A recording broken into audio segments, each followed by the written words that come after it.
Hello friends, आप सभी को हमारे यूट्यूब चैनल पर स्वागत है। तो आज हम आपको कराने वाले हैं जीएस यानी कि जनरल साइंस के मोस्ट इम्पोर्टेंट क्वेश्चंस, जो कि आपके किस एग्जाम्स में ये क्वेश्चंस पूछे गए हैं और आगे भी आपके ये क्वेश्चन और एग्जाम्स में आते रहे हैं और आगे भी जो आपके एग्जाम्स होने वाले हैं आगामी एग्जाम्स उनमें भी पूछे जाने की पूरी संभावना है। तो चलिए हम स्टार्ट करेंगे। तो ये आपके साइंस से संबंधित क्वेश्चन है, वन लाइनर क्वेश्चन है। तो फ्रेंड्स, साथ ही हम आपको बता दें कि अगर आप हमारे यूट्यूब चैनल पर पहली बार आए हैं तो प्लीज़ चैनल को लाइक शेयर करना और सपोर्ट करना बिल्कुल भी ना भूलिएगा। तो आज हमारा जीएस का पहला क्वेश्चन रहेगा कि कार्य का मात्रक क्या होता है। तो कार्य का जो मात्रक है वो आपका जूल होता है, ठीक है। नेक्स्ट है कि प्रकाश वर्ष का मात्रक क्या होता है। तो प्रकाश वर्ष का मात्रक आपका दूरी का होता है। प्रकाश वर्ष किसका मात्रक होता है? दूरी का, ठीक है। और बल की एसआई यूनिट क्या है? तो जो न्यूटन होती है वो बल की एसआई यूनिट होती है। इसके बाद है कि पार्सेक की इकाई है। तो पार्सेक आपकी खगोलीय दूरी की इकाई है। किसकी इकाई है? खगोलीय दूरी की इकाई है, ठीक है। नेक्स्ट है कि ल्यूमेन किसका मात्रक है। तो जो ल्यूमेन है वो आपका ज्योति फ्लेक्स का मात्रक है, ज्योति फ्लेक्स का, ठीक है। इसके साथ है कि पास्कल इकाई है। तो पास्कल आपकी दाब की इकाई होती है, ठीक है। आगे है आपका नेक्स्ट रहेगा कि मात्रकों की अंतर्राष्ट्रीय पद्धति कब लागू हुई थी। जो मात्रक होते हैं तो इनकी जो अंतर्राष्ट्रीय पद्धति थी ये आपकी 1971 में लागू हुई थी, ठीक है। आगे है कि हर्ट्ज क्या मापने की यूनिट है। तो हर्ट्ज जो है वो तरंगों की आवृत्ति को मापता है, यानी कि जो आवृत्ति है वो जो तरंगे हैं वो कैसे उसकी जो आवृत्ति क्या है, इस चीज़ का जो मापन होता है वो आपका हर्ट्ज से मापते हैं, ठीक है। नेक्स्ट है कि एसआई पद्धति में लेंस की शक्ति की इकाई क्या है। तो जो लेंस की शक्ति की जो इकाई होती है वो डायोप्टर होती है। क्या होती है? डायोप्टर, ठीक है। इसके बाद आता है कि डेसिबल किसे मापने के लिए प्रयोग किया जाता है। तो जो डेसिबल है वो आपकी ध्वनि तीव्रता, किसकी? वातावरण में जो ध्वनि की चाल होती है उसको मापने का में यूज किया जाता है। आगे है कि एम्पायर क्या मापने की इकाई है। तो जो एम्पायर है, एम्पियर है, सॉरी गाइस, हाँ, एम्पियर जो है वो आपकी विद्युत धारा को मापने की इकाई है, ठीक है। आगे है कि त्वरण ज्ञात करने का सूत्र क्या है। तो त्वरण ज्ञात करने का जो सूत्र है वो A बराबर V minus U upon T होता है, ठीक है। आगे है कि पदार्थ के संवेग और वेग के अनुपात से कौन सी भौतिक राशि प्राप्त की जाती है। तो संवेग और वेग के अनुपात से जो भौतिक राशि प्राप्त होती है वो आपकी द्रव्यमान होती है, ठीक है। आगे रहेगा कि एक लड़की झूले पर बैठी स्थिति में झूला झूल रही है। उस लड़की के खड़े हो जाने पर दोलन का जो आवर्त काल है उस पर क्या प्रभाव पड़ेगा। यानी कोई लड़की है वो झूले पर बैठी है और झूल रही है। क्या कर रही है? झूल रही है, ठीक है। अब झूलते झूलते अब वो क्या करेगी, वो इस पर झूले पर ही खड़ी हो जाती है। तो खड़े होके जब वो झूलती है तब उसके जो दोलन पर जो आवर्त काल पर क्या प्रभाव पड़ेगा, तो वो आपका कम हो जाता है, ठीक है। आगे रहेगा कि यदि किसी चलती हुई वस्तु के वेग को दुगना कर दिया जाता है तो उसकी प्रकृति पर क्या प्रभाव पड़ेगा। यानी कि कोई वस्तु है और वो चल रही है और उसका जो वेग है उसे दुगना कर दिया जाए तो उसकी जो प्रकृति है, तो प्रकृति पर जो गतिज ऊर्जा है वो 4 गुनी हो जाएगी। जो उस वस्तु की गतिज ऊर्जा होगी वो कितने गुनी हो जाएगी? 4 गुना हो जाएगी, ठीक है। आई होप आपको क्वेश्चन आंसर्स पसंद आ रहे होंगे। आगे रहेगा कि प्रत्येक क्रिया के बराबर या विपरीत दिशा में एक प्रतिक्रिया होती है, यह किसका नियम है। यानी कि जब कोई क्रिया होगी तभी तो उसकी प्रतिक्रिया होगी। तो ये आपका न्यूटन का तृतीय नियम है। किसका है? न्यूटन का तृतीय नियम है, ठीक है। आगे है कि जल में तैरना न्यूटन की गति के किस नियम के कारण संभव है। तो जो जल में जो तैराक होते हैं वो तैर पाते हैं तो वो आपके न्यूटन के द्वितीय और जो तृतीय नियम है उसके कारण हो पाता है, ठीक है। आगे है आपका कि बल की परिभाषा आती है न्यूटन के किस नियम से। तो जो बल की परिभाषा है वो न्यूटन के गति के पहले नियम से आती है। किससे आती है? न्यूटन के गति के पहले नियम से, ठीक है। आगे रहेगा कि न्यूटन के पहले नियम को क्या कहा जाता है। तो न्यूटन का जो पहला नियम है उसे जड़त्व का नियम कहा जाता है। रॉकेट किस सिद्धांत पर कार्य करता है। तो रॉकेट आपका न्यूटन का तृतीय नियम पर कार्य करता है, ठीक है। आगे है कि पानी से भरी डॉट लगी बोतल जमने पर टूट जाएगी, क्यों? क्योंकि जब बोतल में जब बर्फ जमती है तो जमने पर जो जल का जो आयतन होता है वो बढ़ जाता है। क्या होता है? आयतन बढ़ जाता है। पर एक इसमें लॉजिक आप ये भी देखना कि अगर आप उसी बर्फ को किसी पानी में डालते हो, तो पानी का आयत नहीं बढ़ेगा, लेकिन बर्फ़ वाली जो बोतल आपने फ्रिज में रखी होगी वो बोतल आपकी फट जाएगी, फटेगी नहीं तो आपने देखा होगा कि बोतल के पीछे का जो होता है हिस्सा वो थोड़ा सा निकल जाएगा, तो इस तरीके की घटना हो जाती है। ठीक है, आगे रहेगा नेक्स्ट है कि किसी कालीन की सफाई के लिए यदि उसे छड़ी से पीटा जाए तो उसमें कौन सा नियम लागू होता है।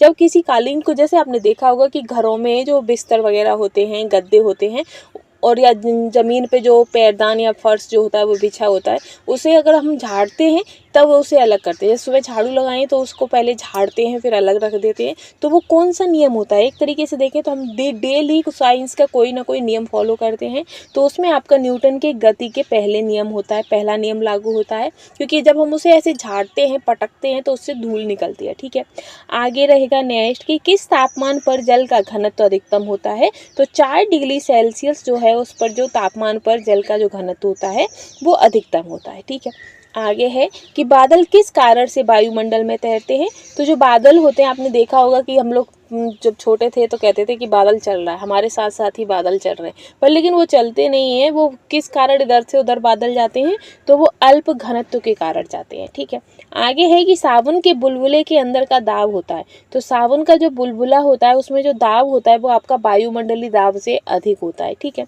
आगे है कि दलदली वाली सड़कें पर क्यों फिसलते हैं। जो दलदली सड़कें होती हैं, यानी कि चिकनी सड़क बोल सकते हैं, दलदली सड़क, तो वहाँ हम फिसलते क्यों हैं। तो घर्षण की कमी के कारण। किसके कारण? घर्षण की कमी के कारण। आप दलदली ज़मीन पे ना जाओ, आप ऐसे देख लो कि अगर ज़्यादा टाइम तक बारिश होती रहे तो आप अगर छत पे भी जाओगे तो जो वहाँ की जो ज़मीन होती है, छत जो होती है, वो हल्की चिकनी सी हो जाती है। क्यों? काई की वजह से। तो क्या होता है, वहाँ घर्षण कम हो जाता है। जब घर्षण कम हो जाएगा तो आप फिसलोगे। तो यही पूरा यहाँ पर है। ठीक है, आगे रहेगा आपका नेक्स्ट कि जब बैरोमीटर का पारा अचानक गिर जाए तो यह किस बात का संकेत देता है। तो ये आपका आंधी तूफान का संकेत देता है। किसका? आंधी तूफान का संकेत देता है। ठीक है, नेक्स्ट है कि प्रेशर कुकर में खाना जल्दी पक जाता है, इसका कारण क्या है। तो जो क्वथनांक होता है वो उसमें अधिक हो जाता है, क्योंकि प्रेशर कुकर में जो हम ऊपर से भी ढक्कन लगा देते हैं, पूरा पैक हो जाता है, बस छोटी सी सीटी खुली होती है, तो उसमें क्या होता है, उसके अंदर जो क्वथनांक होता है वो बहुत अधिक हो जाता है, जिसके कारण जो प्रेशर कुकर में खाना जो होता है वो जल्दी पक जाता है। ठीक है, आगे है कि सूरज पर ऊर्जा का निर्माण होता है। तो सूरज पर ऊर्जा का निर्माण कैसे होता है। तो नाभिकीय संलयन के द्वारा होता है। ठीक है, फिर है कि डायोप्टर परिवर्तित करता है। तो जो डायनोमीटर जो होता है, तो ये जो है ये आपका यांत्रिक ऊर्जा को विद्युत ऊर्जा में चेंज करता है। ठीक है, आगे है कि जब चलती वस्तु की गति 2 गुनी की जाती है तो उसका गतिज ऊर्जा पर क्या प्रभाव पड़ता है। तो उसकी जो गतिज ऊर्जा होगी वो आपकी 4 गुनी हो जाएगी। कितनी? 4 गुनी हो जाएगी। ठीक है, आगे है कि स्वचालित वाहनों में द्रव चालित ब्रेक का इस्तेमाल वस्तुतः किस नियम का सीधा अनुप्रयोग है। तो ये आपके पास्कल के नियम पर आधारित होता है। ठीक है, आगे है कि वॉशिंग मशीन किस सिद्धांत पर काम करती है। तो वॉशिंग मशीन आपका अपकेंद्रण के सिद्धांत पर कार्य करती है। फिर आता है कि पृथ्वी तल से किस न्यूनतम वेग से प्रक्षेपित किए जाने पर कोई रॉकेट पृथ्वी के गुरुत्वाकर्षण को पार करके अंतरिक्ष में चला जाएगा। तो 11.2 किलोमीटर पड़ सके। ठीक है, आगे है कि भूमि स्थिर उपग्रह का आवर्तकाल होता है। तो जो भूमि स्थिर जो उपग्रह होता है उसका जो आवर्तकाल है वो आपका 24 घंटे होता है। कितना होता है? 24 घंटा। ठीक है, आगे रहेगा कि यदि किसी पिंड को पृथ्वी से 11.2 किलोमीटर प्रति सेकंड के वेग से फेंका जाए तो पिंड पर क्या प्रभाव पड़ेगा। तो पिंड पर क्या प्रभाव पड़ेगा। तो पिंड जो है वो आपका पृथ्वी पर कभी नहीं लौटेगा। क्या? पृथ्वी पर वो कभी लौट कर नहीं आएगा। ठीक है, आगे है कि तुल्यकाली उपग्रह की पृथ्वी की सतह से ऊंचाई लगभग कितनी है। तो जो तुल्यकाली ग्रह है, उपग्रह है, उसकी जो पृथ्वी की सतह से जो ऊंचाई है वो 36,000 किलोमीटर है। कितना है? 36,000 किलोमीटर है। ठीक है, आगे है, ये बहुत छोटा सा लिखा है, आगे है कि पृथ्वी के गुरुत्वाकर्षण का कितना भाग चंद्रमा के गुरुत्वाकर्षण के सबसे नजदीक है। ये क्वेश्चन बहुत बार पूछा गया है। तो 1/6 होता है। ठीक है, आगे रहेगा कि लोलक की आवर्तकाल किस पर निर्भर करती है। तो लोलक का जो आवर्तकाल होता है वो लंबाई के ऊपर निर्भर करता है। इसके लंबाई के ऊपर। ठीक है, फिर है कि वर्षा की बूंद का आकार गोलाकार किस कारण से होता है। तो जो वर्षा की जो बूंदें होती हैं, अब ये वर्षा की बूंद तो बहुत बड़ा हो गया। आप नॉर्मली अगर आप अपने घर से ही देखें तो आपने देखा होगा जो नल है, नल के साथ ही अगर आप देखें जो टोटी लगी होती है, टोटी, तो जब उसमें पानी बहुत स्लो आ रहा हो, बहुत ही ज़्यादा स्लो, बस टप टप टपक रहा हो, ठीक है, तो जब टपकता है पानी तो आप उसे गौर करके देखना, जो उसकी जो बूंदें टपकती हैं वो गोल गोल टपकती हैं। कैसी होती हैं? गोल गोल होती हैं। अब क्वेश्चन भी यही पूछा है आपसे कि जो गोलाकार हो जाता है वो किस कारण से होता है। तो वो आपका पृष्ठ के तनाव के कारण होता है, ठीक है। आगे है कि लैंप की बत्ती में तेल किस के कारणों पर ऊपर चढ़ता है। तो जो लैंप, जो अब तो खैर लैंपें नहीं जलती हैं, लेकिन काफ़ी मिनिमम अगर आप 10 साल पहले जाओ या गांव में जाओ तो कुछ इस टाइप की आपकी लैंप हुआ करती थी। कैसे?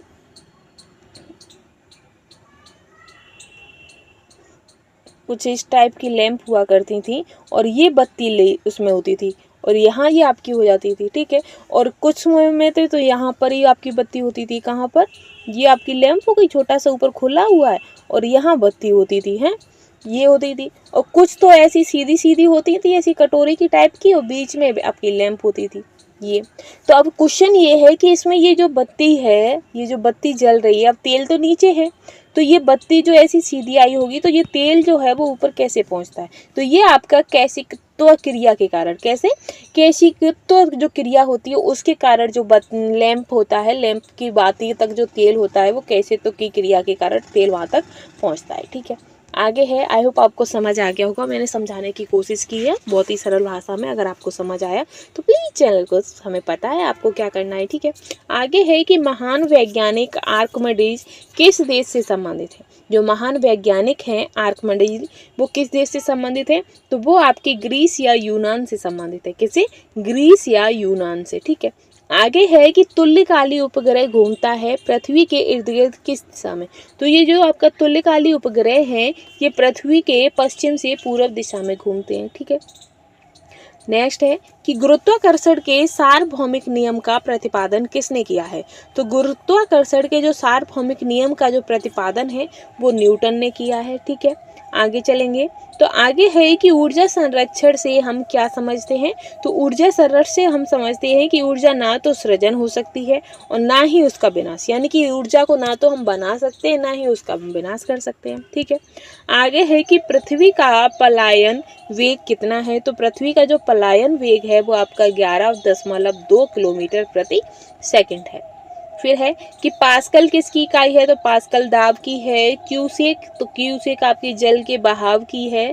फिर है कि हुक सिद्धांत किससे संबंधित है। तो जो हुक सिद्धांत है वो आपका प्रत्यास्थता से संबंधित है, ठीक है। फिर है कि सबसे अधिक प्रत्यास्थता किसकी होती है। तो वो आपकी स्टील की होती है, ठीक है। आगे है कि बर्नौली के सिद्धांत किसका संरक्षण है।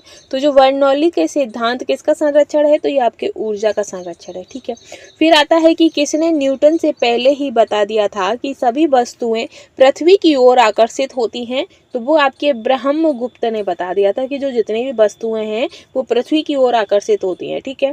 फिर है कि क्रिकेट की गेंद को कौन से मारा जाना चाहिए ताकि वह अधिकतम दूरी तक जा सके। यानी कि जो क्रिकेट की बॉल है, गेंद है, उसको किस वेग से मारना चाहिए या किस तरीके से मारना चाहिए कि वो बहुत अधिकतम दूरी तक जाए। तो 45 डिग्री कोण से, ठीक है। आगे है कि दूध से क्रीम निकालने पर क्या होता है। तो जब हम दूध से क्रीम निकालते हैं तो दूध का घनत्व बढ़ जाता है। नेक्स्ट और आखिरी क्वेश्चन है हमारा इस सीरीज का कि द्रव चालित ब्रेक किसके नियम पर कार्य करता है। तो जो द्रव चालित ब्रेकें हैं वो आपके पास्कल के नियम पर कार्य करता है। तो ये जो आज के जो मोस्ट इम्पोर्टेंट आपके साइंस के क्वेश्चंस थे जो कि आपके एग्जाम में बहुत बार पूछे गए हैं और अभी भी जो आपके एग्जाम हो रहे हैं उसमें जो साइंस के क्वेश्चन आ रहे हैं वो इसी में से ही आ रहे हैं आपके। तो ये आपकी आगामी सभी परीक्षाओं के लिए बहुत इंपॉर्टेंट वीडियो हो जाती है। साथ ही अगर वीडियो आपको पसंद आई हो तो प्लीज़ चैनल के साथ बने रहिएगा और हमें सपोर्ट जरूर करिएगा। आज के लिए बस इतना ही। Thanks for watching.